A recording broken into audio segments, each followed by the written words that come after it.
Update. Am I the a-hole for telling my fiancé to stop calling me by her late husband's name? Original post. I am 34 years old and my fiancé is 31. Mon and I have been together for 4 years and engaged for 1 year. She is also 4 months pregnant with our first child. She is a sweetheart. We get along very well, and I can see myself with her for a long time. Mon was married for 6 years before she met me to a guy named Kyle. Kyle died in a car accident a few years ago. Although the relationship between Mon and me is great, she often calls me by her late husband's name. Things like, "How was your day, Kyle?" or "Can you grab that for me, Kyle?" I'm almost certain it's accidental, and she always apologizes and corrects herself, but it still makes me uncomfortable. She even slipped and called me by his name during sex. Finally, I sat down with her and, upset, told her that this was making me uncomfortable and asked her to stop calling me that. She started crying, apologized, and told me that she still loves Kyle and always will. I don't know why, but that really made me unhappy. At the end of that evening, her sister messaged me, saying that I was rude to her sister and that I'm an a-hole. Now for the top comments before the update. He died a few years ago, and you've been dating for 4 years. When did he die? He passed away 7 years ago. They were high school sweethearts and married early at the age of 18. He died when they were both 24 years old. Grief is weird and hard. She may grieve Kyle for a long time. She has the right to. You also have a right to not be okay with being called someone else's name. Has she seen a grief counselor? Have you considered couples therapy? The two of you need to sit down and talk about how you feel. She likely loves you very much, and her brain keeps defaulting to Kyle. It is, however, also likely that she has not properly dealt with her grief. She will need compassion and time. She also needs to understand that you are her partner and Kyle is not. Your feelings should matter to her, and it is not unreasonable to ask her to make a concentrated effort to get your name right. Regardless, therapy. You should both probably go. Has she seen a grief counselor? Yes, she did in the first 3 years after his death. Have you considered couples therapy? Yes, but at the moment I haven't found any. Not the a-hole. I agree with the posters saying not to get married yet and to seek individual and couples therapy. Also, talk to her about sharing your personal business with her sister. She called you an a-hole without knowing or hearing your side. I realize she may need to vent, but the problem is that, long after this is resolved, the sister will still see you as being rude, and it may tarnish your relationship with your fiancé's family. Show her the message from her sister and let her deal with it. Yeah, it's extremely obvious that even if she didn't mean it, it's hurtful to him. Him being upset about it doesn't make him an a-hole, and even if she's hurt that she upset him, you can't just go around telling friends and family he's an a-hole for being rude. He wasn't rude, he was hurt by something she did. It sucks for her if it's unintentional, but giving the impression to other people that he did something wrong is honestly pretty outrageous. Saying you're upset to friends is fine, but being honest and saying it's ultimately your fault and your partner did nothing wrong is key. Poisoning relationships by painting OP as being rude or unreasonable is messed up. You're right, he should show the text from her sister, say that's unacceptable as he did nothing wrong, and expect an apology from her. Now for the first update 4 months later. Since that day, Mon and I have been in couples therapy, and she has returned to the first therapist who treated her during the first 3 years of her grief. Obviously, it hasn't been easy. Our daughter was born a month ago, and Mon is still going through a lot, which makes taking care of a baby in the middle of all this even more complicated. Luckily, our parents are helping us with the baby. We've decided to postpone the wedding indefinitely. A lot has come up in therapy, such as finding out that Mon cries for Kyle when I'm not around. This can happen monthly, 3 times a month, or not at all. She also admitted that she doesn't feel comfortable talking deeply with me about it because she thinks I would get upset, which is nonsense considering I've heard stories about him before and never showed any sign of being upset.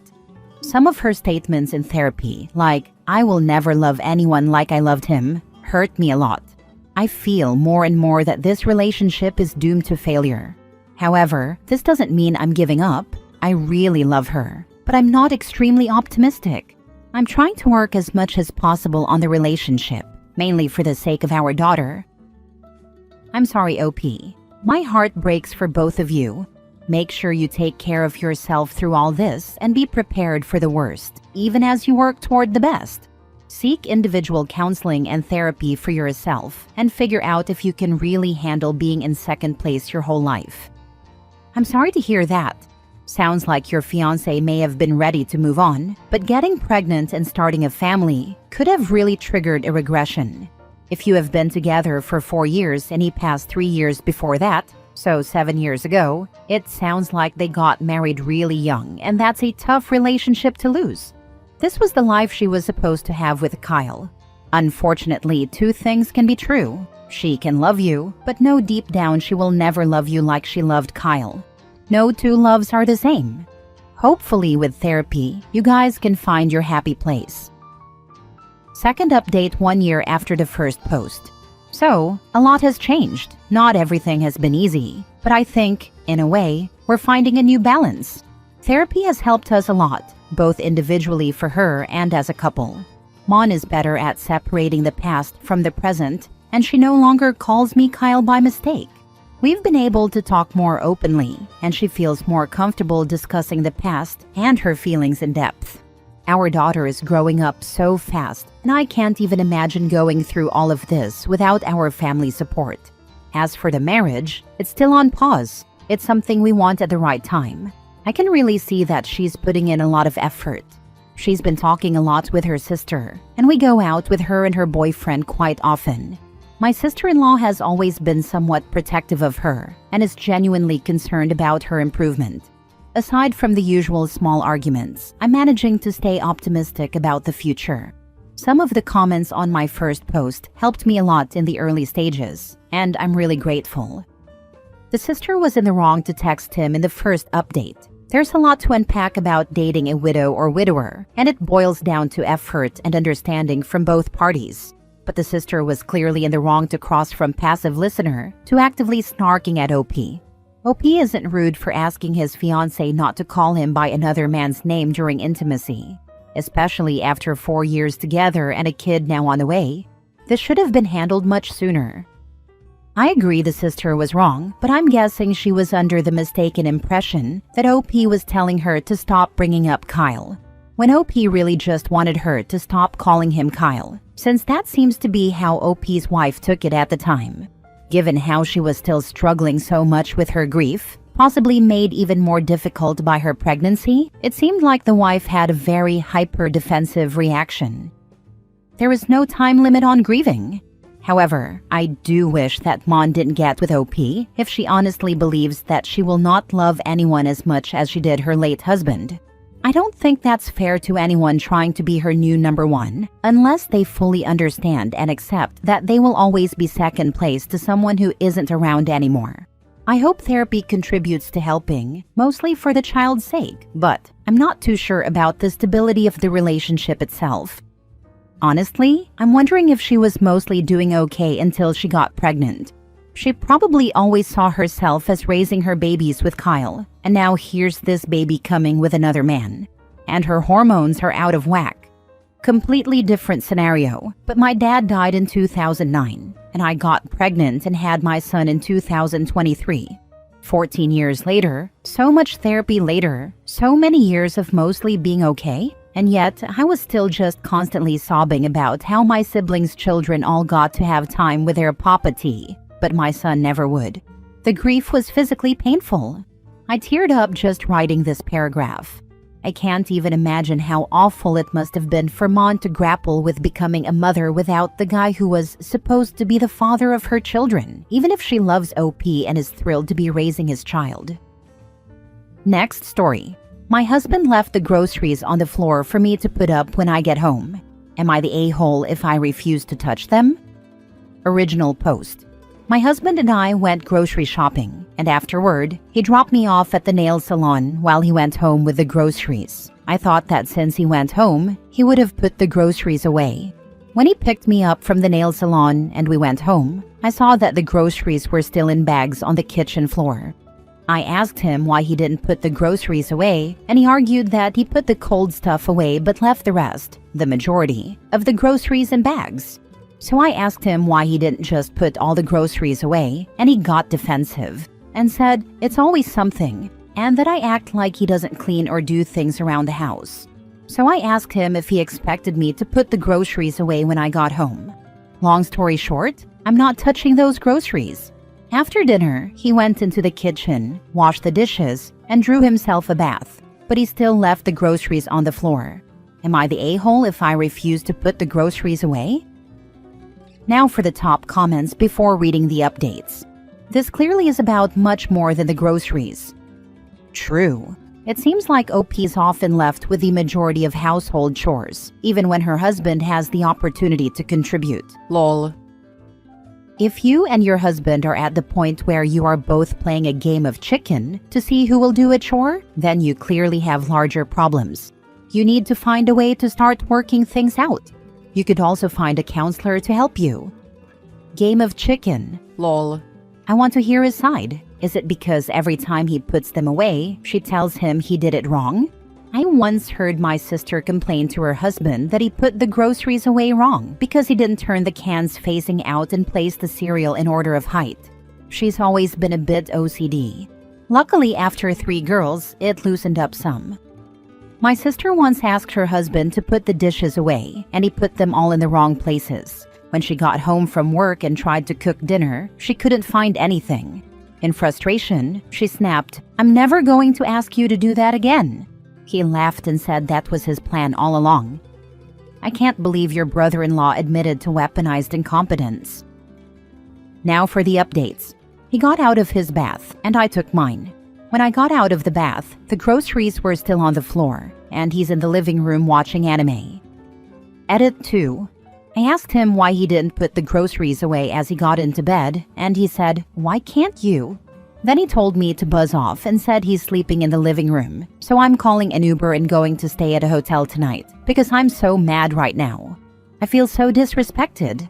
I'm at the hotel now. I hope I can get some sleep tonight. He texted me asking where I am. I'm not answering any of his texts or speaking to him until I get back home tomorrow morning. Edit 3. I just learned that this is called weaponized incompetence from some people in this thread. I showed this Reddit post to my therapist this morning. I'm home now. She told me to voice how my feelings were hurt when he cursed at me and told me to F off and F you. I'm glad I didn't take the disrespect lying down. That was highly disrespectful. Next story. Am I the a-hole getting my ex in trouble during therapy with me and his current wife? My ex-husband, 40 male, and I, 36 female, share 3 kids. 12 female, 11 female, and 9 male. Since our divorce, my ex has remarried. His wife, Janie, 38 female, has 2 of her own kids, 13 male, 7 male, whom she has full custody of. So they've made a very blended family. I have a partner, 43 male myself now, but we don't live together or anything, so he's not directly involved here. The problem is, my kids dislike Janie, my girls more so, and they feel like she tries to play their mom and push me out. They have mentioned specific incidents, which led me to address the concerns with my ex, and after a while, this strained things between me and them, ex and Janie.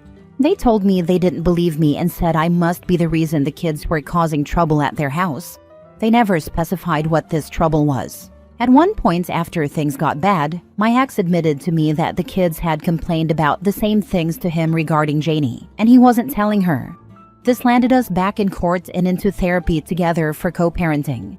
In our therapy sessions, Janie complained about me and said she feels like I refuse to accept that she's also now a mom to my kids, and that I want to ruin it by making up complaints.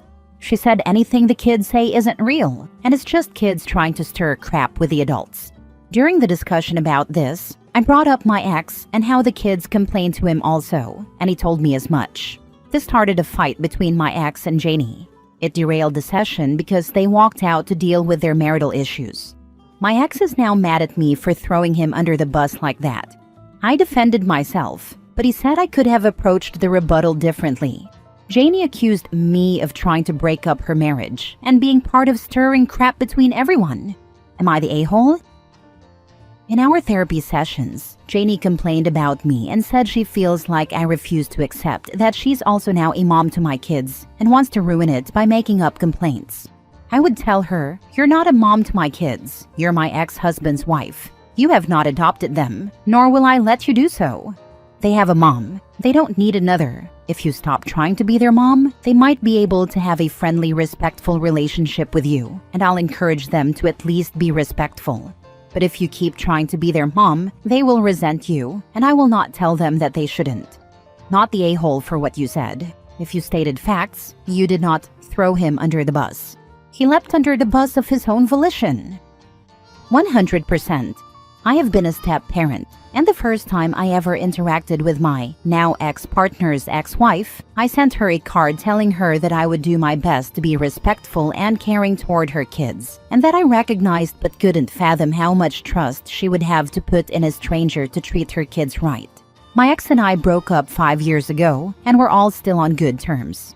OP's ex caused his own mess by not being honest with his wife, and his wife caused her own mess by saying that anything the kids say isn't real and claiming that she's a mom to someone else's kids. Damn, a little respect goes a really long way. Not the a-hole. Not the a-hole. Your kids' feelings should be the priority here, and if they are consistently expressing discomfort about Janie, that deserves to be taken seriously. It's concerning that your ex dismissed their concerns until it became a bigger issue. Janie seems more focused on claiming a mom role rather than listening to how the kids actually feel. A step-parent should earn that place through respect and trust, not force it.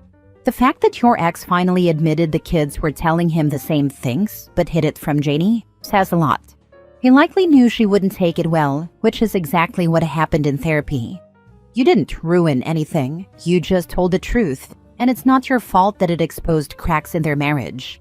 Keep advocating for your kids, and hopefully, therapy will help them realize they need to actually listen instead of dismissing their feelings. Last story. Am I the a-hole for leaving my date at the bar after she insulted my kids? I am a 26 male. About a month ago, I met a girl, Hope, 25 female, at this gaming group I attend. We're just in the talking stage now, but I like her a lot. Something to know about me is that I am divorced. I have 2 daughters, 5 female and 3 female, and split custody with my ex. I have the kids every other weekend and on Wednesdays and Thursdays. I guess Hope didn't know I had kids, though she 100% knew I was divorced. She and I were going to pub trivia last Sunday, and I had just dropped the girls off at my ex's place. I said something about it while we were ordering drinks, and Hope acted offended. She said she didn't want kids. Fine, and never wanted to see or hear about mine. That's okay with me. Not everybody likes kids.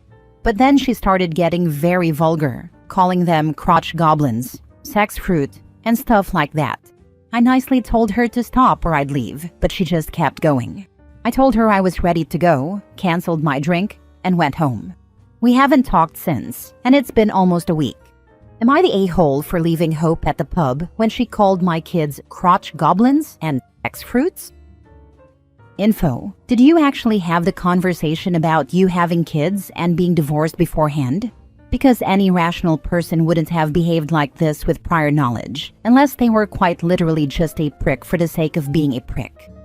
She knew I was divorced, as I'd mentioned it in the group a few times. I also talked about being a dad, but I guess she missed that part. Not the a-hole. It's one thing not wanting kids, and especially taking care of kids that is not biological yours. But pretty much everything but an okay, I don't think you and me will work out, from her, makes her the a-hole and you the not the a-hole. Like, what was she hoping for? Opie to dump off his kids and start over? Not the a-hole. She didn't want the competition. Only she is allowed to have a childlike meltdown. She won't share. Not the a-hole. Ditch her entirely. Also, all of us were children at one point. This dipshit you dated is also a crotch goblin, and apparently a pretty stupid one. You dodged a bullet, my friend. Just imagine what would have happened if you were married. She would have treated them like lepers behind your back. Get rid of her. She's rubbish.